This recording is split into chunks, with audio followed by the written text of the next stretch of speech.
Maybe it was too tight. Juked. Yeah. Jugged. You know, so I woke up and I was like, oh, my asshole burning. Yeah. So I don't think he treated me too good. Yeah, doesn't seem But like since it. you're a nurse, let me ask you something. Yeah. So I have hot flashes, right? Yeah. Because I'm almost 50. So Yeah. they used to be in between my titties. Yeah. But lately they've been in my asshole. You better get this right. Look, I don't know too much about like the variety of hot flashes. Yeah, why are they in my ass fucking up my panty liner? Because I know that my mom, when she became menopausal, she had some weird shit in the weirdest places too. I don't know what the reason for that is, but My I have no friend answer. told me her aunt had, this is a true story. She told me this yesterday. They was from New York. She said her aunt had hot flashes so bad, so fucking bad that she would just get naked at the house in her underwear. Oh my God. And one day she was just sitting in the window trying to get air, and she fell out the window and died. What the fuck? Why are we laughing Why are you so laughing? much? Why are you laughing? It's terrible. They found her. She fell 4 stories. They found her in her drawers. And I told my friend, bitch, tell me this ain't real. She said, it's real. Whatever her aunt name fell out the window because she was trying to cool off. I was like, I'm not letting my hot flash kill me. Oh, damn. That's crazy. Yeah. What's a hot flash? So You get really heated. when Really? you know what menopause is. Nah. When your I'm pussy about to good. dry up, I call it. Yeah, You know, And your mom had early onset menopause. His mom had menopause at 37. Yeah, my friend did too. But it's basically you no longer get your periods, your estrogen level drops in your body, your testosterone creeps up a little bit. So we just have these a set of symptoms that is really uncomfortable, especially if you're like early menopause. Yeah, you start to sweat, you start to have weird mood swings, just the whole thing, the whole thing. Yeah. Eventually, it evens out. So dudes don't get hot flashes. No, y'all No. go through midlife crisis and dump old bitches and get young bitches and fuck up your family, buy a Corvette, your hair fall out, your dick start working, Yeah. you buy pussy. That's what y'all do. Cialis all day. Yeah. Well, in midlife, so I would probably have one soon then if I was gonna have a midlife process. Oh, you're gonna have.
Star recently announced Just recorded Frenemies next Mom's Basement only on Spotify. this picture is worth 1,000 regrets. I'm not even gonna front or try to be funny. This just really makes me sad. I'm gonna be honest, I'm pretty depressed too from looking at.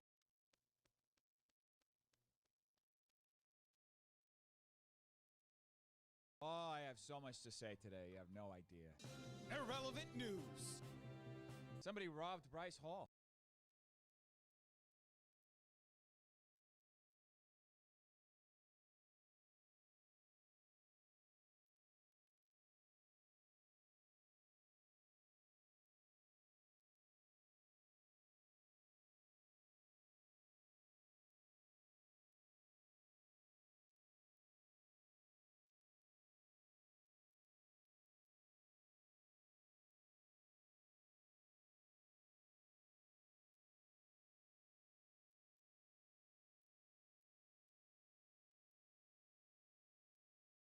because we're spiking, we take it very serious.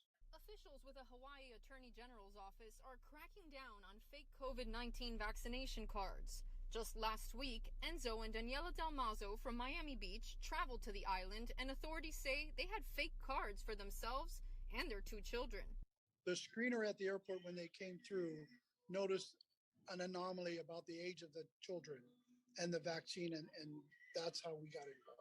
The complaint shows the Dalmazos provided COVID-19 vaccination information for 2 minors born in 2016 and 2017. Only children 12 and older are currently eligible to get the COVID shot. It's a misdemeanor, so it's up to a $5,000 fine and a year in jail if convicted. To visit Hawaii, however, full vaccination is not a requirement. You can also present a negative COVID test taken 72 hours before your trip. NBC6 went to the Dalmazos' home on Miami Beach to get their comments, but were told they were not there. The FBI also warns making or using a fake vaccination card is illegal. The unauthorized use of an official government agency's seal is a punishable offense. We need to curb how the transmission is coming in, whether it's returning residents or visitors coming in that are perhaps cheating the system. The Dalmazos were the second known case of visitors to Hawaii who allegedly used fake vaccination cards. This couple posted bail on August 13th. Reporting outside MIA, I'm Laura Rodriguez, NBC6 News.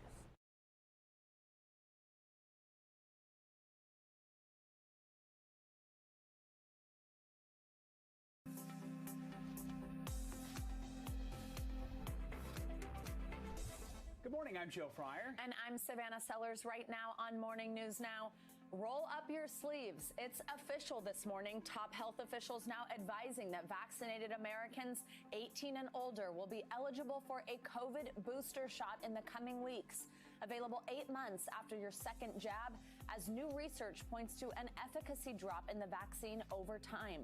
Meanwhile, President Biden is threatening possible legal action against GOP governors who are blocking mask mandates in schools. We'll bring you the latest from the hard-hit South. Left behind, a stunning headline out of Afghanistan on this Thursday morning. The Pentagon announcing it does not have the capability to rescue Americans stuck in the embattled country who cannot make it to Kabul's airport. We're on the ground with the latest developments as the president sets a new deadline to pull troops out of the country. Plus, the president now speaking out on the militant group's lightning-fast rise to power in a new interview.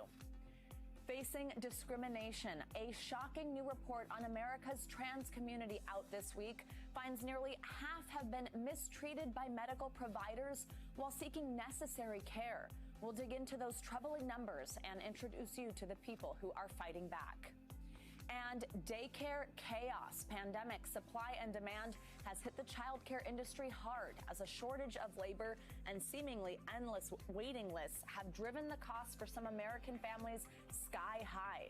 We'll take a closer look at this growing problem with no easy solution in sight. One thing the pandemic has shown us is how parents and childcare caretakers are heroes. Absolutely, without a doubt. Yeah, oh my goodness, I can't imagine. But let's get started this morning with those booster shots. More than 150 million Americans who've already received 2 doses of the COVID vaccine are now being told to roll up their sleeves again. The Biden administration announced that Americans who got the Pfizer or Moderna vaccine will have to go back for another shot 8 months after their second dose. Right now, only people who are immunocompromised can get a booster, but about a month from now, starting September 20th, all Americans will be able to get their 3rd shot. The president, citing recent studies that say protection against infection is waning, says boosters will help the country fight the dangerous Delta variant. Now, this will boost your immune response.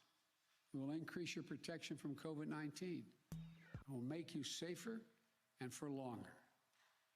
And it will help us end the pandemic faster. President Biden is also ordering his education department to take action against governors who are blocking mask mandates in schools. Some states like Florida are threatening to withhold school officials' pay if they enact mandates. And the Biden administration says it's prepared to pay school boards that lose salaries because of this.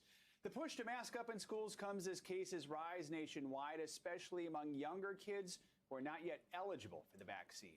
NBC News correspondent Ellison Barber is outside a children's hospital in Mississippi that is seeing a rise in COVID patients. And NBC News medical contributor Dr. Kavita Patel.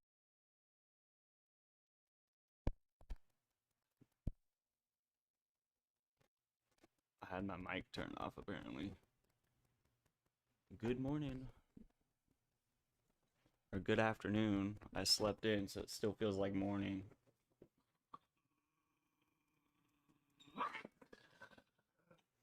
The dogs are fighting already.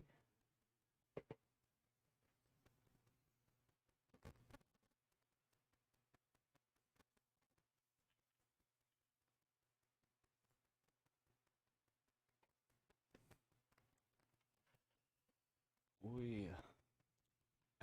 Dude, yesterday was pretty productive. I did a 24-hour stream. Second stream. Big flex. Granted, I was asleep for like 10 hours of it, but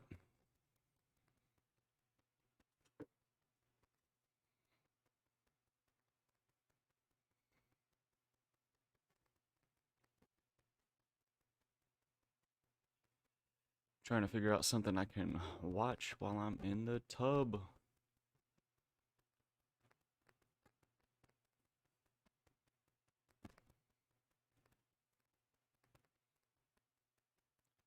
Says I got one person. How's your day going? Good morning.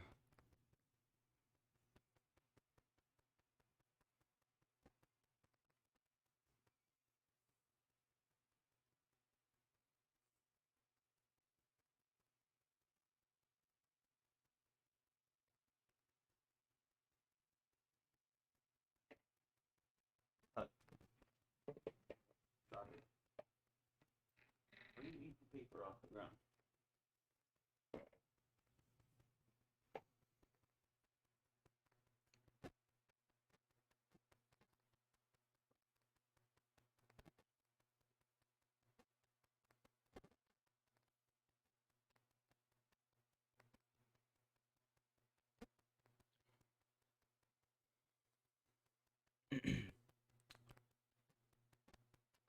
I gotta go to work tomorrow.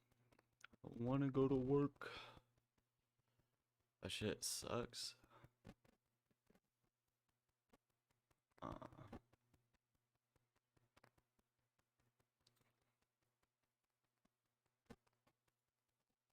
I just want some real viewers, bro.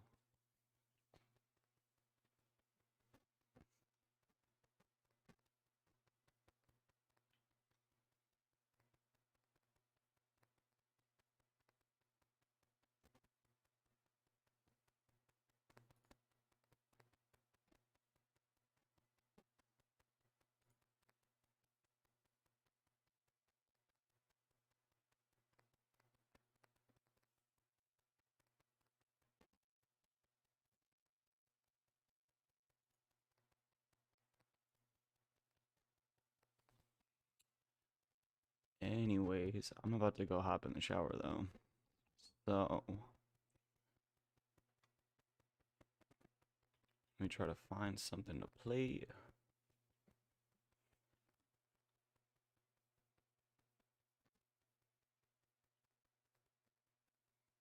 Here we go.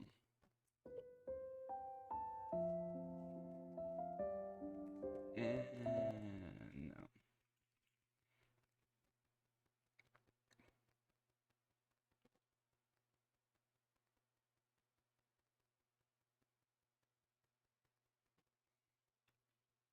What should I put on? Any suggestions?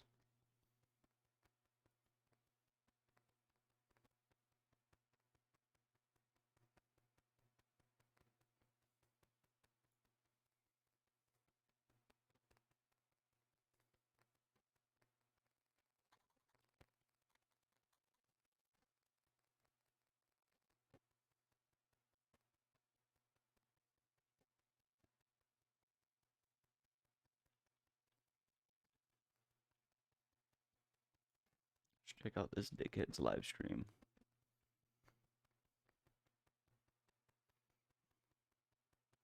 Check out Shit. We finna go in the loop.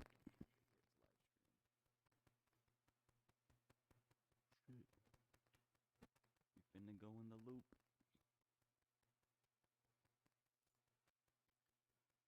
Ugh.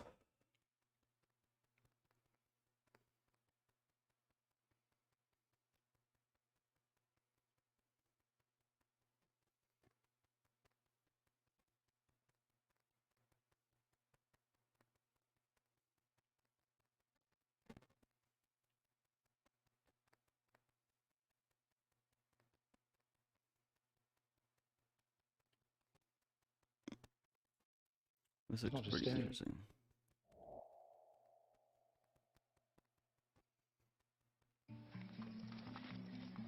Guess we're just gonna do our best. My plan when I began filming this documentary 6 years ago was to make a supportive film about a church minister from West Virginia who helps people commit suicide. I had no idea what I'd find out about George Exo and his world. If you can't trust a priest, who can you trust? So we may be the first martyrs. Right! Can I answer this question enough? I'm not gonna answer this anymore! I am not gonna answer that question anymore! I can't take any more of this! He's a stupid man, in my opinion. I know it's bitter. Just keep drinking. Sure, finger over your nose if you have to, and get it all down. Was I playing with myself while I was doing this? I don't want to film you dying, George. It's absolute bullshit. So now what? Do you want me to cry? Should I cry for you? He's not just staring into the abyss, he's Real chaotic energy at the beginning of this. I'm placed on this planet. This guy is a little spooky.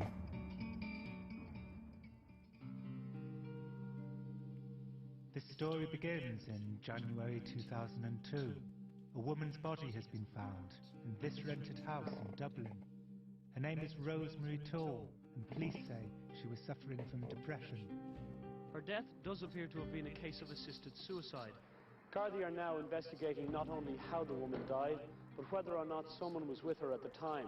Any person convicted of helping her to commit suicide could be jailed for up to 14 years. A few weeks later, and the Irish police release the suspect's name. They're seeking the arrest of the Reverend George Exo from Beckley, West Virginia. I've always supported the Right to Die movement, and so I call him and ask if I can film him. He says he was in the room with Rosemary Toole when she died. He says he's happy to come out from his shadowy world and be filmed by me, because he wants his work documented before he's arrested and it's too late. I ask him what suicide method he uses, and he says helium. Are you struck by the irony that here is a fox with a young Smiling child full of great color, and we're bringing the same color and happiness to people as that child is experiencing with those balloons. You know, when somebody looks at you and just before they go out and they say thank you, they're not mad at the world, they're grateful, they're happy. This is George's friend, Susan. She doesn't want her face shown. George offers to demonstrate the helium method for me. I can't show the technical aspects of it. Now, what we're going to do is turn on the helium. Don't turn it on. What? It just popped and hit me in the stomach. What popped? This. Well, I don't know how it did that. It's like it's another way of killing people, just give them a heart attack. Yeah, you just give them a heart attack. Well, there's nothing we can do. When you're helping people. This never happened. This never happened before. Helium is one of George's preferred methods because of its lethality. Death occurs within 3 to 5 minutes, although if the suicide is somehow fumbled, they'll probably end up in a permanent vegetative state. Who is George Exo? What is this world he belongs to? It turns out that the modern assisted suicide movement began in 1975 in Malmesbury, Wiltshire, with a woman called Jean Humphrey, who was suffering from terminal cancer. She asked me to help her to die. And I said, what do you want me to do? She said, go to a doctor and get an overdose of drugs. And at a point in March 1975, she did take those drugs in my presence and died. I wrote a little book about it, and that kick-started the Right to Die movement. Jean's Way was published in 1978, and to my amazement, caused a sensation. People kept coming to me and saying, how do you do it? Where do you get the drugs? What drugs do you use? Hundreds of people. In the end, a network of dozens of Right to Die groups formed in the wake of Jean's Way. They were set up to lobby for a change in the law and provide the names of doctors willing to offer lethal doses to terminally ill people. The ambience of what I'm talking is severe, terminal and hopeless illness. Derek says that on the edge of the Right to Die movement is a man who's willing to help non-terminally ill people kill themselves. George Exo. Once or twice a week I get very strange people on the telephone, and they're anxious to commit suicide because of their depression or sad life or something. When you get one of these people gets onto you and your number, they want to talk, and they call again, and they call their messages, and they pursue you. And they also call all the other Right to Die groups. And they would say, oh, we can't help you, it's not within our parameters, but George Exo will probably help you. You see, and that gets them off the phone and onto George's lap. Isn't that kind of terrible in a way? Oh, yes. I think it's a kind of under the counter. Yeah. I mean, So I will get calls from people who say, well, I asked these people and they wouldn't help me, but they gave me your name. Well, How many people have you assisted? actually, I now know. I calculated it out. I have done hands-on assisting with 82 people, and another 20 have relied on my help with at a distance. Hands-on assisting? Hands-on assistance. That means I was there. I was present with them when they died. It's only legal in the Netherlands, Belgium, and Switzerland, and Oregon. The law all over the Western world is very tolerant towards assisted suicide of dying people and hopelessly degenerative ill people. And they usually will not prosecute. I mean, in my case, I mean, when the police came to me, I said, yes, I did it. I'm guilty. I you know, absolutely. But when it comes to mentally ill people, that's where the police will pounce. Hello, is this Pam? Sounds like her. Listen, I would like to come to visit you tomorrow, if possible, to just do a little spiritual groundwork. Would that be possible? Mm-hmm. Oh, bless your heart. Okay. Hey, we'll see you tomorrow. Thanks so much. Bye-bye. So Good morning. here are our instructions. Okay. And I would say if we're to be there by noon, we want to leave about 6:30 in the morning. Is that too early? Today, George is driving 6 hours to visit Pam, who says she's suffering from the non-terminal chronic I was about to fatigue hop in the syndrome shower. and is considering killing herself. Some of my other colleagues who do this will avoid such persons like the plague. George is I didn't paying run for a the Walmart. petrol, even though he's broke. He says he doesn't accept payment, Anyways, I'm gonna go only hop in the expenses shower. because I'll it's be RB. He says he feels an Thank you for affinity with coming Mother over this morning. Teresa, who also helped people nobody else would. I think it's the reason I'm placed on this planet, and I hope that in 25 or 50 years there will be a lot of George Exos doing this kind of work as a specialized ministry, and a midwife to the dying, but people who want to hasten their death. I think it's the same thing that impelled Mother Teresa to India. Do you have your cell phone with you? Yeah. Let's try dialing this number. It's ringing in the house. Yeah, I'm gonna have chat in there, so I'll be able to read it while I'm in the shower. I'm at your front door. All right, we'll see you shortly. Bye-bye. How do you do? Come on in.